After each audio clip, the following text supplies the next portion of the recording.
Dans le cadre des concertations, la Commission électorale nationale indépendante CENI a conféré ce lundi 9 janvier 2023 à Goma avec plusieurs couches de la population du Nord Kivu sur le processus électoral de 2023 en République démocratique du Congo. La province du Nord Kivu, qui se trouve dans l'ère opérationnelle 3, connaîtra l'identification et l'enrôlement des électeurs du 16 février au 17 mars de l'année en cours. Les anciennes cartes d'électeurs restant toujours valides. C'est ce qu'a révélé le deuxième vice-président de la CENI, Didi Manara, qui conduit la délégation. Après avoir expliqué à l'assistance les 7 questions fondamentales sur la révision du fichier électoral, dont celle qui concerne les déplacés de guerre, le rapporteur adjoint de la CENI, M. Paul Mouindo Moulemberi, a dit que ses compatriotes avaient droit au vote. Lors de l'identification et l'enrôlement des électeurs, l'équipe de la CENI ira vers eux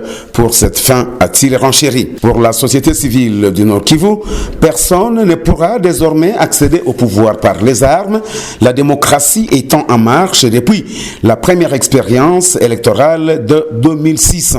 Placide Nzilamba le dit en ces termes. Nous devons d'abord rassurer toute la population que le pays s'est engagé depuis 2006 sur la voie de la démocratie.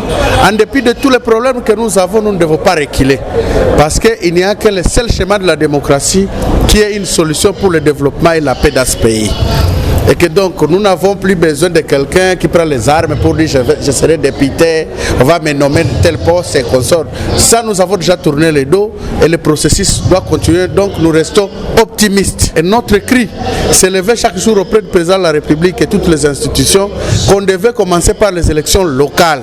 Parce que en prenant la démocratie, on a consigné que le pays se développe à partir de la base. Mais oublier la voie de la base pour désigner ses propres gouvernants devient un problème. Et que pour nous, les élections locales devraient être d'ailleurs la première des priorités. Mais malheureusement, le calendrier a été adopté tel qu'il est aujourd'hui.